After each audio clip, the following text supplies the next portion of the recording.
Shalom e bem-vindos de volta ao Israel com a Aline. Hoje a gente vai contar a história do hebraico moderno e o renascimento dessa língua que não foi falada em Israel por 1800 anos. E a história de um homem chamado Eliezer Ben Yehuda, que é o responsável por tudo isso. Então, se vocês estão preparados, vamos começar! Vamos começar falando do hebraico nos tempos bíblicos. Há 2000 anos atrás, a maior parte dos judeus viviam aqui em Israel e eles falavam o hebraico que a gente chama hoje em dia de hebraico bíblico. Quer dizer, eles falavam hebraico, mas também eles falavam aramaico. Mas tudo vai mudar quando os romanos vão destruir Israel. Eles começam a destruir Israel no ano de 66 depois de Cristo e eles terminam de expulsar a maior parte dos judeus no ano de 136.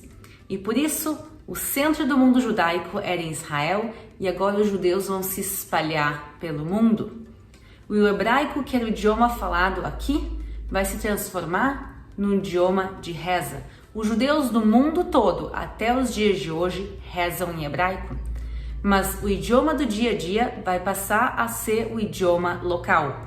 Então, por exemplo, boa parte dos judeus que viviam no norte da África falavam árabe. Então, no dia a dia, eles falavam árabe e o hebraico era mantido dentro das sinagogas e dentro dos locais de estudo judaico.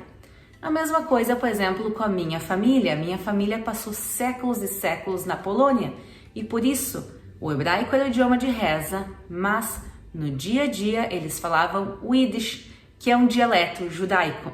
Ele é um dialeto baseado no alemão medieval, com também influências hebraicas.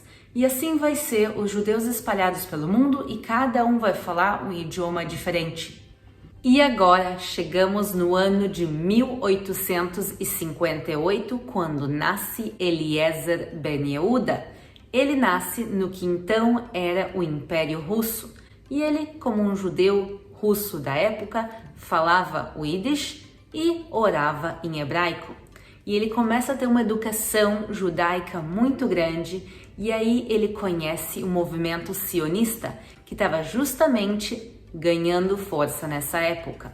O que é o sionismo? O sionismo é um movimento judaico que acredita no direito de autodeterminação, quer dizer, o direito de uma independência judaica na terra de Israel, quer dizer, na terra ancestral do povo judeu. A ideia é que os judeus espalhados no mundo, muitos deles sofriam antissemitismo, que eles poderiam voltar para sua terra ancestral e mais uma vez viver de maneira livre.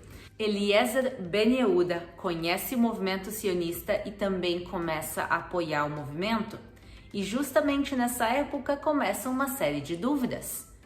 Como se vai voltar para a terra de Israel, mas também que quando se vai voltar à terra de Israel, que idioma se vai falar? Se os judeus do mundo, cada um fala um idioma diferente. O Eliezer cresceu falando Yiddish, enquanto isso um judeu, por exemplo, que cresceu no Marrocos, ou a maior parte dos judeus sefaraditas, melhor dizendo, eles falavam o ladino, que era um dialeto baseado no espanhol medieval.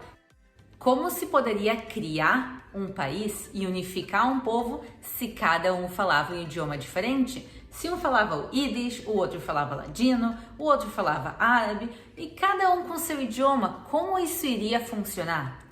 E aí se começa com a ideia que se teria que criar um idioma para unificar todo o povo de Israel. E começam discussões de que idioma seria esse. Talvez vocês vão se surpreender, mas um dos idiomas que boa parte dos judeus daquela época acreditavam que deveria ser o idioma da terra de Israel era o alemão. O alemão naquela época era um idioma internacional. Boa parte dos judeus falavam Yiddish, que é parecido ao alemão, e Eliezer Ben Yehuda diz, de jeito nenhum, a gente tem que voltar às nossas raízes. Qual o nosso idioma? Que idioma a gente falava 2000 anos atrás? O hebraico. E aí, ele tem esse sonho, e as pessoas diziam, isso não vai acontecer. Mas Eliezer Ben Yehuda, ele tem certeza que ele está no caminho certo quando em 1877, um judeu que já vivia na terra de Israel vai até o Império Russo e eles se encontram. E esse judeu falava hebraico fluentemente, como eu e a maior parte dos israelenses a gente fala hoje em dia. E Eliezer Ben Yehuda vê esse homem, ele conversa com ele em hebraico, ele diz, a gente tem que pegar esse idioma e agora modernizar ele, transformar ele num idioma viável para o século XIX e para os séculos também futuros. E aí Eliezer Ben Yehuda pega todas as suas coisas, pega toda a sua família e migra para a terra de Israel. Em 1881, ele chega aqui na terra de Israel e decide começar o seu grande projeto. Agora, como pegar um idioma que não é falado no dia a dia há 1800 anos e voltar a usar ele? Tem alguns grandes problemas. Primeiro, tem que se organizar toda a gramática, que não estava organizada. Mas tem um segundo problema que eu acho maior ainda, que faltavam palavras. Eliezer Ben Yehuda vai fazer o primeiro dicionário hebraico. Hebraico quer dizer, ele literalmente vai criar um dicionário. E qual vai ser a primeira palavra que ele vai criar? Essa aqui, a palavra milon, que é a própria palavra dicionário. Nem a palavra dicionário existe. Dicionário, por exemplo, também faltava guarda-chuvas, sorvete, tinha um monte de palavras que faltavam e ele vai se basear também nas escrituras bíblicas e também em outros idiomas semitas, em outros idiomas da época, tanto que ainda se falavam como o árabe, também como idiomas antigos, e ele vai agora começar a estruturar a gramática e também o primeiro dicionário hebraico. Um exemplo de como ele criava palavras, faltava a palavra trem em hebraico, já que naquela época estava justamente se construindo o primeiro trem aqui da terra de Israel. Então ele começa a buscar nas fontes bíblicas. A palavra em hebraico gamal quer dizer camelo. Isto coloca vários camelos um atrás do outro, tu forma a palavra gamelet. Então tu coloca o et no final, a letra taf. E a mesma coisa com burros. Um burro é hamor, vários burros um atrás do outro é hameret. E ele faz a mesma coisa. Rechev é veículo, vários veículos um atrás do outro é rakevet. E a palavra rakevet se usa como trem até os dias de hoje. O desafio de Eliezer Ben Yehuda era gigantesco. Literalmente pegar um idioma que ele considera um idioma sacro, idioma somente de rezas, e transformar ele no idioma possível de ser usado no dia a dia, de criar palavras, dicionário, gramática, mas também tem que lembrar que ele tinha muita oposição. Oposição também por parte de grupos judaicos. Alguns grupos judaicos ortodoxos eram contra transformar o hebraico no idioma moderno, já que eles diziam, o hebraico é o nosso idioma de reza e a gente não quer viver em hebraico, a gente quer só rezar em hebraico. Então, primeiro teve a oposição desses grupos judaicos ortodoxos e também oposição de algumas pessoas que falavam, olha, é linda a tua ideia, mas ela jamais vai acontecer, é impossível.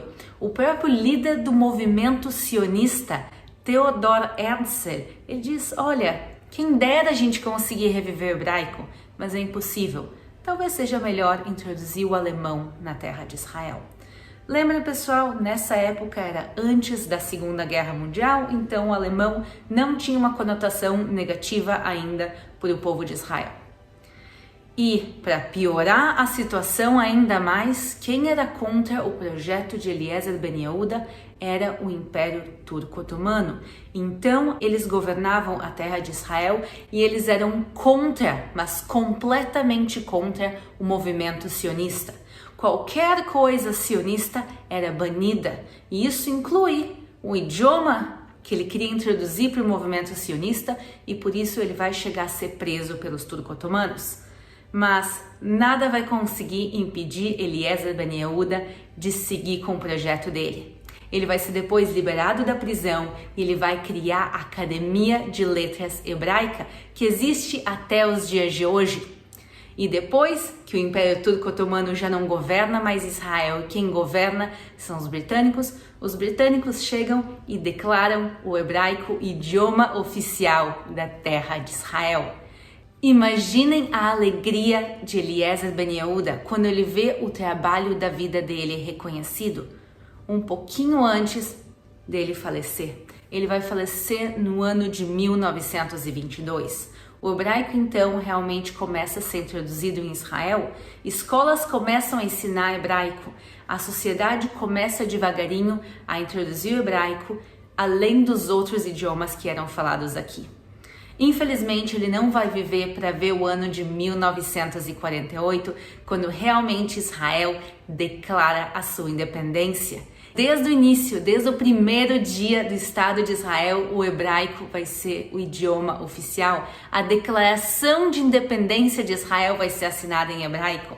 Eu sei que hoje isso talvez pareça uma coisa óbvia, mas anos antes, Eliezer Ben Yehuda foi preso por tentar ensinar hebraico. Muita gente chamou ele de louco e iludido, e alguns anos depois da sua morte, o Estado inteiro adota o hebraico. Hoje em dia, a gente tem 2 idiomas oficiais em Israel, o hebraico e o árabe, mas o hebraico é o idioma mais falado e falado pela grande maioria da população de Israel. E como também uma israelense, eu sou binacional, quer dizer, eu tenho nacionalidade israelense e brasileira, mas pelo meu lado israelense também eu falo hebraico, e isso é graças ao Eliezer Ben Yehuda, e talvez um pouco da loucura dele e do sonho dele de pegar um idioma que era considerado um idioma dormente e transformar ele num idioma moderno. E por isso, o dia de hoje eu queria fazer essa homenagem a ele e esse grande sonhador e visionário, e nos lembrar que sonhos também podem se tornar realidade, apesar de quão loucos eles possam parecer às vezes. E aqui no canal também a gente tem uma parceria com um curso de hebraico para aqueles que sim têm interesse de aprender. Tem tanto hebraico moderno como também hebraico bíblico, é a Rosen Hebrew School. Então, para aqueles que têm interesse de aprender, o link vai estar aqui na descrição e também no primeiro comentário. Um bom dia a todo mundo, muitos beijos e a gente se vê na próxima!